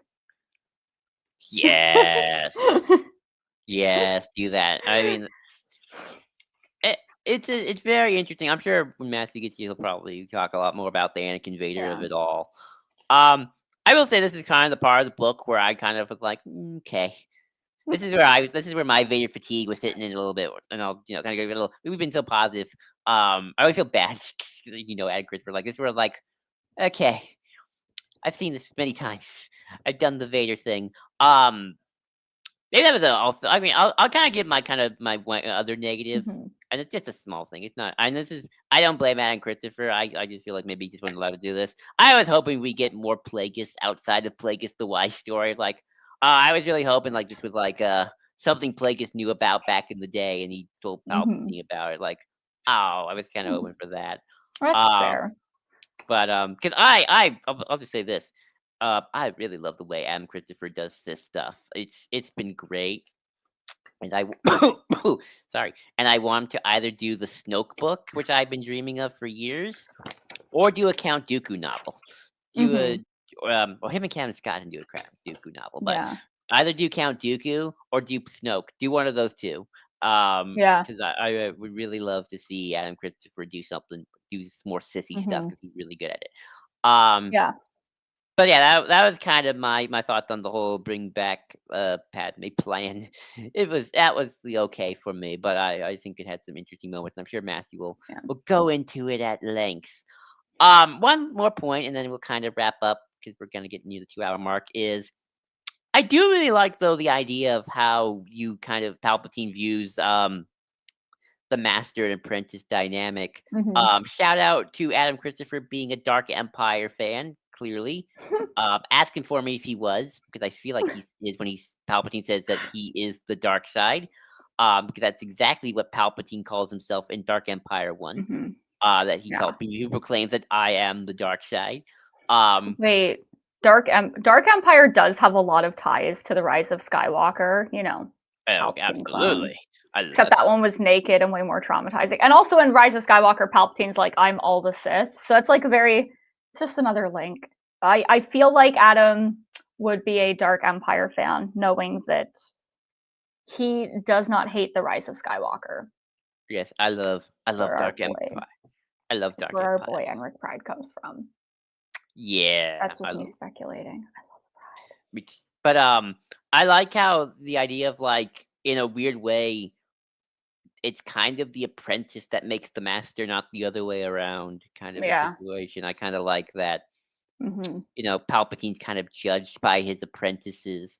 Mm-hmm. Which is actually kind of funny when you think about it, because if he Yeah. judged by his apprentices, I'll be honest, Palpatine kind of never had very good apprentices to speak to necessarily. Like Darth Maul never kind of died, and then he like Yeah. I never see Maul as like a scholar of Sith lore, which is always No. something I've always kind of talked about. Like he just was always just like an attack dog, and then he died, and then he tried to do his own thing, but keep failing. Dooku, I think, honestly, this is my hottest take. Dooku, I think, would have been a worthy Bay Knight Sith, because I feel like he's got the Mm-hmm. scholarly approach. I feel like Dooku and Sidious, well, I mean, clearly Sidious never saw anybody as equal, but like, I feel like they came close to having the most partnership out of all of them. Maybe just because of the age dynamics as well. Like Dooku's old, Palpatine's old. They kind of are more colleagues. It feels like. Dooku's even older than Palpatine, which is hilarious. I've always wondered that. Like, who's technically older here? Like, Yeah, is it is Dooku. which I always find hilarious. Like, oh, you're Yeah. young, master. It's like when you're at work and you find out that your manager is younger than you. Like, what happened? Like, oh, this feels weird. Yeah, and then Vader is always interesting. Again, it's always weird seeing Vader like try to get into Sith lore and scholarship. I just can't see him like reading the ancient Sith text or anything like that. Yeah. I just don't see it either as Anakin or as Vader's. Like, I just don't see that. So it's like I've never kind of could picture in my head, even if Vader had succeeded to kill the Emperor, kill Palpatine beforehand, like him being the Sith master. It's like, buddy, you don't really do the scholarly thing. You're not even that politically acumen. It's like, Yeah. what, are you just gonna slice your way through everything? Yes. And I just find that such an interesting thought. But what would your final thoughts on kind of like the Vader Palpatine of it all? I have always wanted to fist fight Palpatine in a parking lot for the way that he treated Anakin and also Vader, because it's like Anakin very much was in a position when he first met Palpatine and Obi-Wan and all of these other characters to look up to them and be like, hey, like, I see you in a mentor capacity. I want you to guide me. And he picked, I think, you know, like, aside from Palpatine, most of the mentor figures that he picked to try and guide him through a galaxy that he really knew nothing about, because he thought that he would always just be like somebody who felt disposable, had no say in his life, and all of these other things. Aside from Palpatine, they were all really good. Like, he learned from Padme, he learned from Qui-Gon, he learned from Obi-Wan, he learned from most of the Jedi. He also learned from Palpatine. And unfortunately, Palpatine's influence was just really strong. And Palpatine was trying for like it took him 13 years to basically set everything up in a way that Anakin would be under his like total control. And it's heartbreaking. It's heartbreaking. I'm not even the biggest Anakin fan, but I'm like, and I 100% agree that he is in charge of his own actions. Like, he chooses to do the things that he does and all of that. But there's also the aspect that it's like, oh, he was 100% groomed by Palpatine. Like, you can't escape that. Like, Palpatine is a bad dude. Like, 100% bad dude. And it doesn't help that, he became the most powerful man in the galaxy because he consistently wants to perpetuate this cycle of abuse with, it seems to be like younger and younger and younger characters. Well, he got them all as a baby, so Yeah, and it's maybe, horrifying. or at least a little kid. I don't know if Yeah. Canon anymore, if it's just a kid or a But baby. it's horrifying Mhm. that from the age of 9, he was shaping, like he was one of the people shaping the mind of a little boy who had essentially the audacity to want to be liked and wanted to be feeling special, like he was worth something beyond being a slave. Like, Palpatine, you are evil. You are evil with a capital E, and just meet me in the parking lot, Palpatine. That's Take away his force powers, and he's just a wimpy little Truly. man. because Vader did nothing wrong in this. Like, nothing wrong at that one point in this book where Palpatine just force lightnings him across the room, and I'm like, you're so weird, dude. Like, you're basically, why are you starting beef with your student? Like, that's always the Vader. That's what Vader's gonna be putting up with for the next 30 years of Yeah. just, you suck, Vader. You're a good guy. genuinely, like, it sucks. Like that's like every time Vader comes back, it's like, you suck, Vader. You lost at Mustafar. Your body's all meh. You Yeah, gotta find a well, replacement for you. it's gonna be your son and his Maybe. Chanel boots. We love the Chanel boots. Yeah. I mean, and then he does it with Ben Solo, right? I mean, with the kind of the quasi for I call it. It's probably not a great thing to call it, but I call it quasi force schizophrenia because it's like voices in his head. And that's the way other books describe it. If like there are voices in Ben Solo's head, and Yeah. like Snoke, Palpatine's voice. Poor and, Ben. Palpatine's like, kill, murder, These- you suck. These Skywalker lineage boys cannot catch a frickin' break from this weird psycho old man who wants to take over the galaxy and kill them. Like, To quote the SpongeBob meme, how many times do we have to teach you this lesson, old man? well, me shouting at Palpatine constantly is, oh, brother, this guy stinks! You stink. No, I mean, I like that. I mean, Adam Christopher did a great job getting Palpatine voice down, and I really liked seeing it. Him or Charles Soule, I would want to see do a Palpatine novel. I would not mind that one bit. Yeah.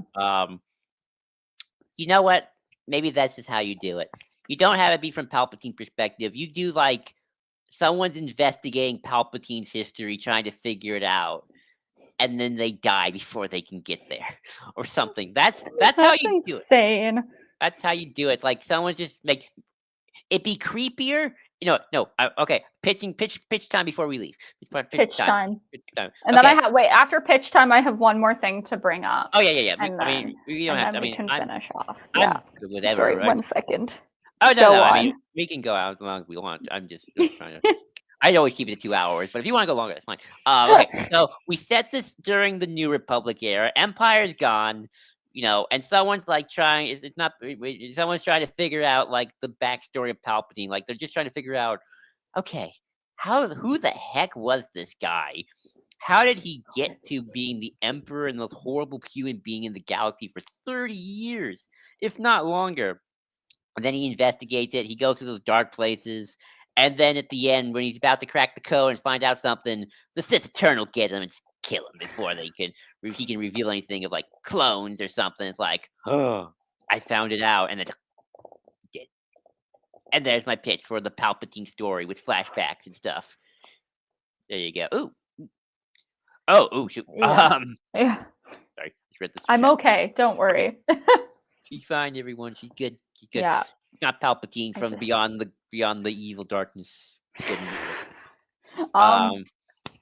Yeah, you sing. You sing. There was a species from Legends that was canonized in this book. Woo! It was the Amarants. They Nice. are sentient and fox-like. And that is very important to me. Everyone who knows me in real life knows that I'm always wearing at least one piece of fox jewelry. Foxes are my everything. I never shut up about foxes. Okay.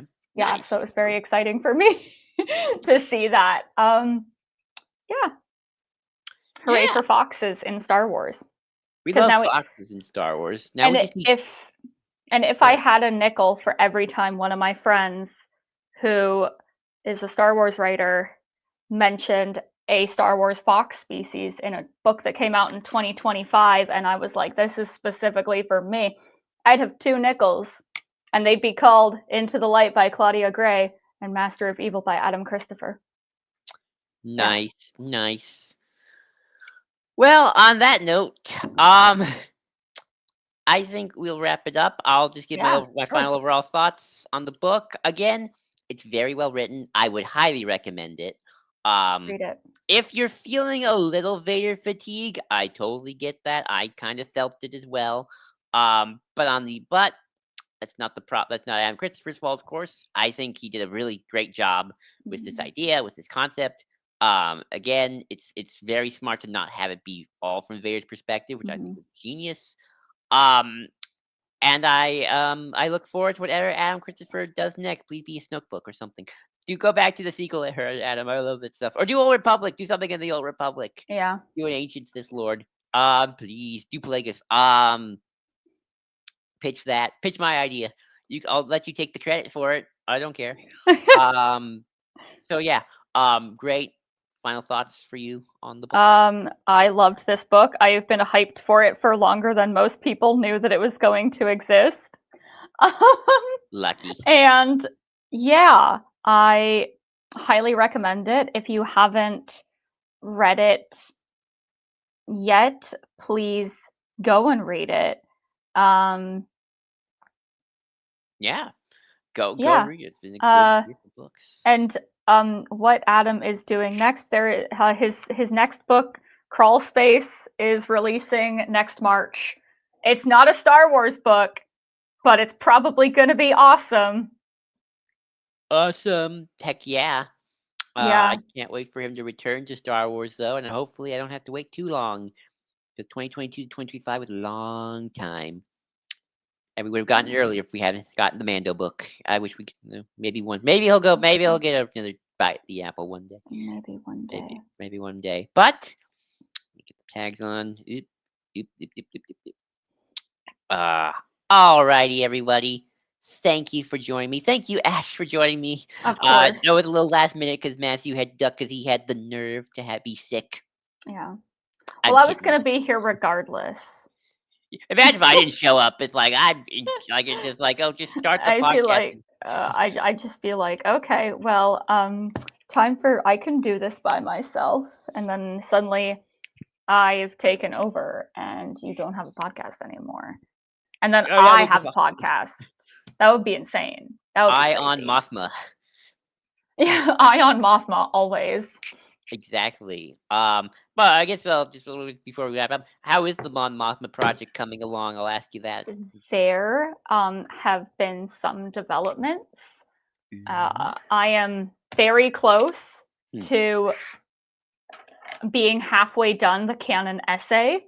It is very long at its current stage. My citations are several pages worth of material.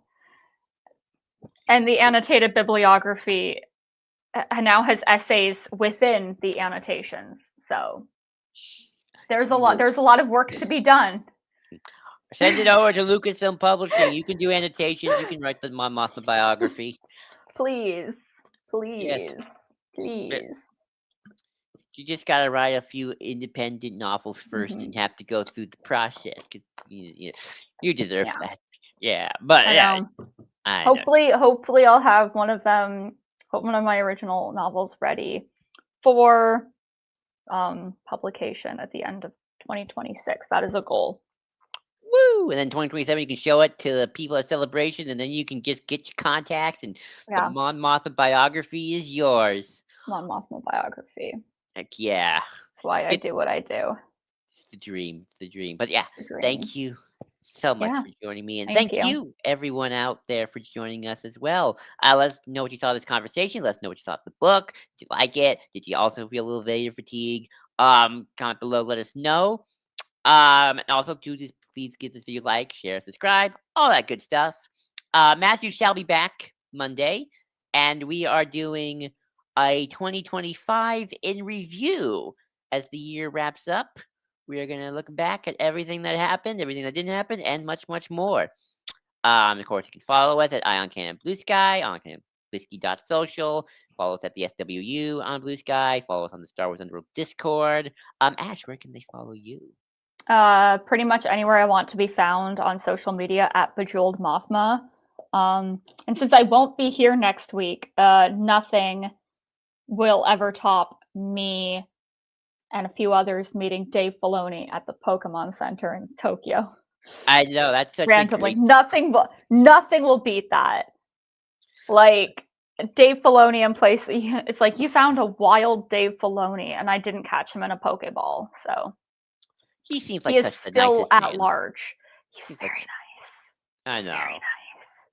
I know. I trust him with my Star Wars. He just seems like a nice guy, right? Yeah. You know, I do good egg. Yeah. You can follow me at GID20234 on Blue Sky, Bisky.social. Yeah, and catch us next week, and you might see me on Wednesday on this YouTube channel. Maybe. Yes, I will be. But yeah, thank you everyone. Until next time, let's blow this thing and head home.